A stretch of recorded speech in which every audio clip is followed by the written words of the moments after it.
అందరికీ నమస్కారము. నా పేరు రాములు. ప్రస్తుతం నేను హైదరాబాద్ సిటీ పోలీసులో లీగల్ అడ్వైజర్గా పనిచేస్తున్నాను. మా సిపి గారి ఆదేశానుసారము ఈ యొక్క నార్కోటిక్ డ్రగ్స్ అండ్ సైకోట్రాఫిక్ సబ్స్టెన్సెస్కి సంబంధించి వివిధ సబ్జెక్ట్స్ పైన వీడియోలో రిలీజ్ చేస్తూ వచ్చినాను. ఇప్పుడు disposal of persons and seized material. So ఒక narcotic drugs and psychotropic substances కింద ఎవరినైనా అరెస్ట్ చేసినా, తర్వాత ఏమైనా డ్రగ్స్ కానీ లేదా కన్వెన్సెస్ కానీ లేదా కంట్రోల్డ్ సబ్స్టెన్సెస్ కానీ జప్తు చేసినప్పుడు వాటిని ఏ విధంగా డిస్పోజల్ చేయాలనేది అది చాలా ముఖ్యమైన విషయము.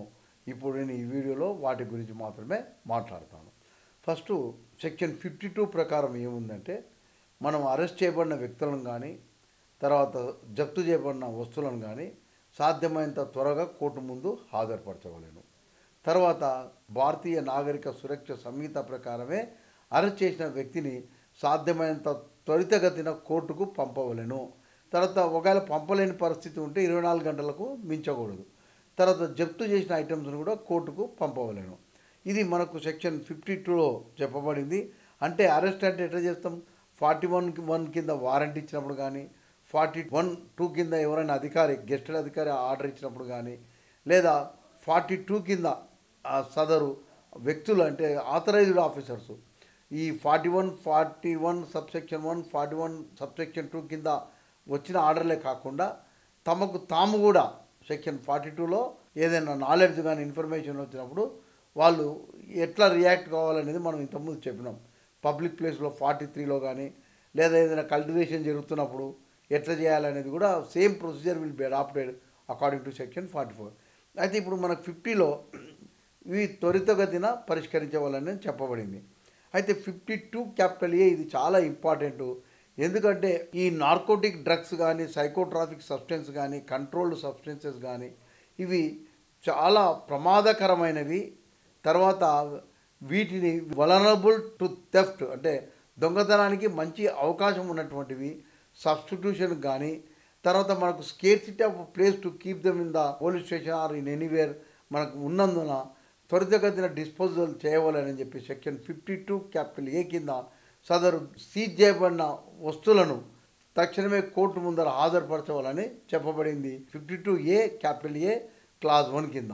అయితే దీంట్లోనే మనకు ఏం చెప్పబడిందంటే, దీంట్లో ఐఓ గారు చేయవలసిన పని ఏంటంటే, అంటే ఇక్కడ ఐఓ అంటే ఇప్పుడు మనం ఇప్పుడు నేను చెప్పిన అధికారులు వస్తువులను సీజ్ చేసినప్పుడు తామే కోర్టుకు సమర్పించవలను. లేదా 53 కింద వేరే అధికారులకు ఎవరికైనా SHO అధికారాలు వచ్చినప్పుడు వాళ్ళు చేసినప్పుడు కానీ వాళ్ళకి ఎవరైనా ఇచ్చినప్పుడు కానీ ఈ యొక్క ప్రొసీజర్ను అడాప్ట్ చేయాలి. ఫస్ట్ ఏం చేయాలంటే, ఒక్క పారి ఈ 53 కింద SHO అధికారం కలిగిన వాళ్ళకి కానీ లేదా మామూలుగా పోలీస్ వారికి SHO అధికారాలు CRPC యందు 156లో లేదా భారతీయ నాగరిక సురక్ష సంహితలో 175లో ఉన్నది ఈ స్టాచ్యుటరీ పవర్స్ ఆఫ్ ఇన్వెస్టిగేషన్. ఆ విధమైన పవర్స్ను సెక్షన్ 53 ఆఫ్ NDPS యాక్ట్ ప్రకారము గవర్నమెంట్ నోటిఫికేషన్ ద్వారా ఏదైనా అధికారులకు ఇచ్చినప్పుడు వాళ్ళు ఏం చేయాలంటే, ఈ సీజ్ చేయబడిన వస్తువులు వాళ్ళ దగ్గరికి వచ్చిన వెంబడే వాళ్ళు ఫస్ట్ చేయవలసిందంటే ఒక ఇన్వెంటరీ తయారు చేయవలను.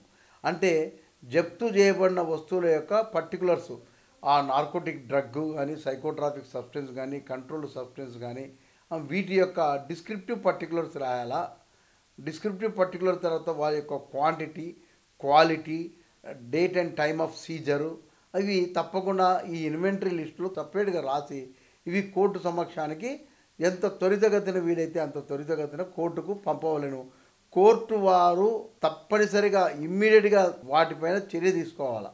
52(a) కింద వచ్చిన దరఖాస్తు ప్రకారము తక్షణమే చర్య తీసుకోవాలి. అంటే అక్కడ ఏం చేయాలంటే, ఈ ఇన్వెంటరీ ఏదైతే ఉందో, inventory means list of articles which are seized అనమాట, దాన్ని సర్టిఫై చేయాలి. అంటే పోలీసు వారు తమ సమక్షంలో అంటే మేజిస్ట్రేట్ గారి సమక్షంలో సీజ్ చేయబడిన వస్తువులు అక్కడ ప్రొడ్యూస్ చేసినప్పుడు ఆ ఇన్వెంటరీ ప్రకారం ఉన్నవే లేదా అని తనిఖీ చేసి అంటే ఇన్స్పెక్షన్ చేసిన తర్వాత దెన్ ఈ సర్టిఫైస్ ది ఇన్వెంటరీ అనమాట. ఇది ఒకటి. తర్వాత ఈ యొక్క సీజ్ ఐటమ్స్ అంతా ఒక దగ్గర పెట్టి ఫోటోగ్రాఫ్ చేయాలా.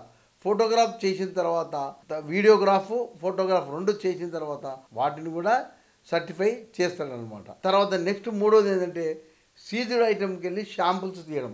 ఇది అన్నిటికంటే ముఖ్యమైనది. ఈ షాంపులింగ్ పద్ధతి ఏంది అనేది అంటే దీంట్లో సింపుల్గా ఈ షాంపిల్ అనేది రిప్రజెంటేటివ్ షాంపిల్ ఉండాలి. అంటే అన్నిటికీ సీజ్ చేయబడిన మొత్తానికి సంబంధించి రిప్రజెంటేటివ్ లాగా షాంపిల్ ఉండాలి. కనుక దీన్ని ఒక సిస్టమేటిక్గా చేసినారు.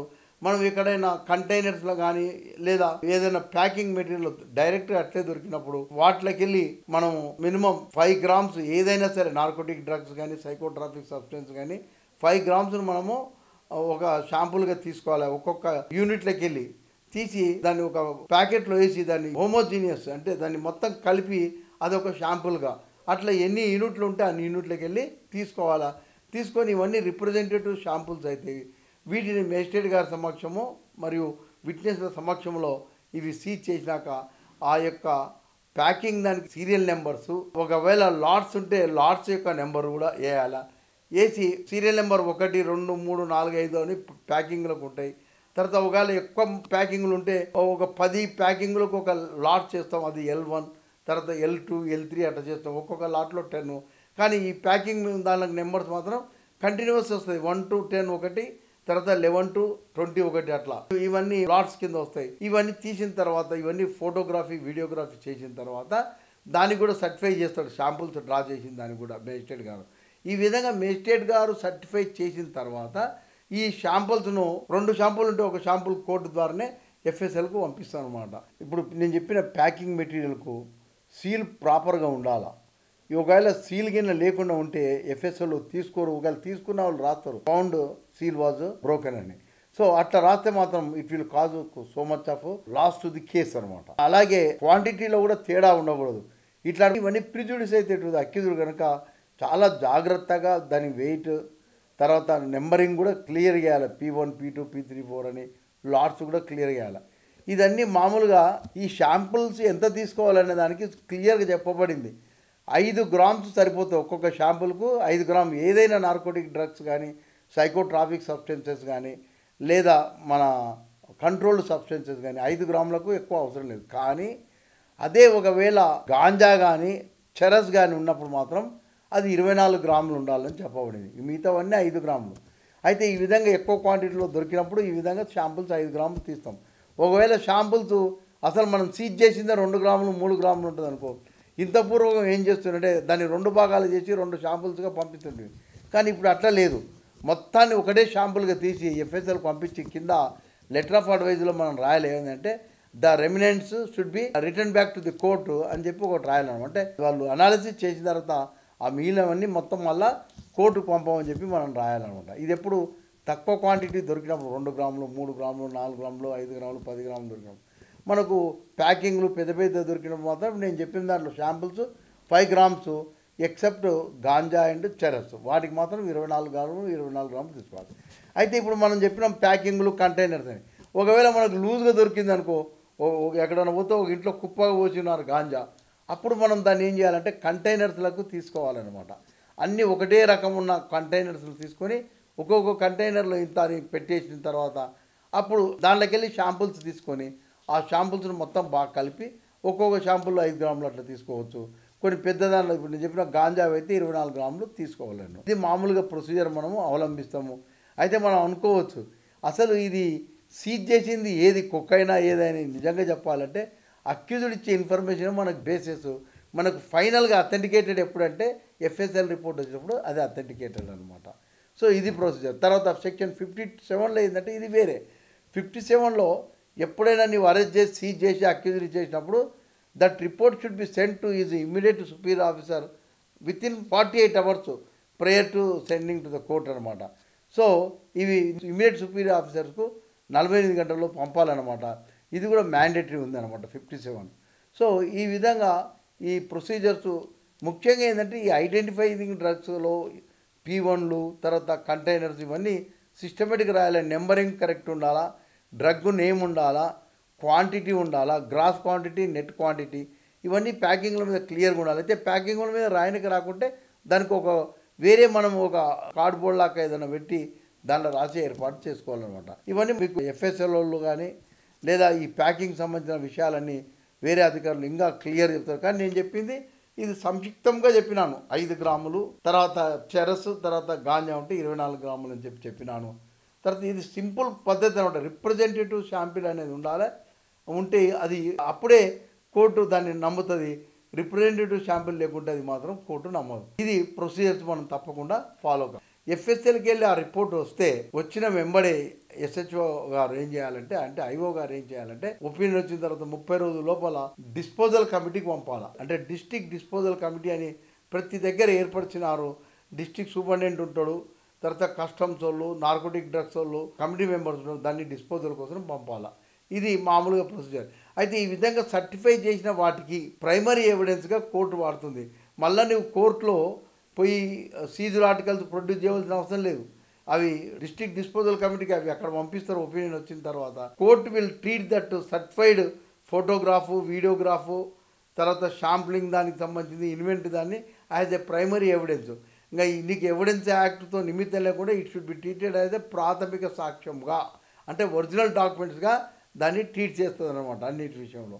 ఇది మనకు ప్యాకింగ్ సంబంధించిన విషయాలు ఉన్నాయి. అయితే ఈ ప్రొసీజర్ను ఏమన్నా వయలేట్ చేస్తే మొత్తం ప్రొసీడింగ్స్ మొత్తం ఇన్వాలిడ్ కావు. ఇది ఓన్లీ డైరెక్టరీ, ఎందుకంటే it is not a mandatory, అంటే కంపల్సరీ కాదనమాట. కనుక డైరెక్టరీ దాంట్లో ఏమైనా వయలేషన్ జరిగితే కేసుకు మొత్తం ప్రొసీడింగ్స్ను కొట్టివేయబడదు. కానీ ఈ యొక్క డైరెక్టరీ దానికి సంబంధించిన విషయాల్లో వయలేషన్ చేస్తే ఆ వయలేషన్ ద్వారా నేరస్తునికి ఏమైనా ప్రిజుడిస్ అంటే నష్టం జరుగుతుంది అంటే మాత్రము అప్పుడు it will be considered as a mandatory. Otherwise it cannot be considered as mandatory ఈ ప్రొసీజర్కి సంబంధించినవి. మళ్ళీ అదే మనకు సెక్షన్ 41, 42, 43 ఇవన్నీ మ్యాండేటరీ ప్రొవిజన్స్, కానీ ఇవి డైరెక్టరీ ప్రొవిజన్స్ అనమాట. So mere violation doesn't create the entire proceedings becomes invalid కావన్నమాట. ఇది దీనిలో ఉన్నది. కానీ అక్యూజ్డ్కి నష్టమయ్యేటటువంటి మాత్రం all the proceedings becomes invalid అనమాట. అదొకటి దీంట్లో ఉన్నది.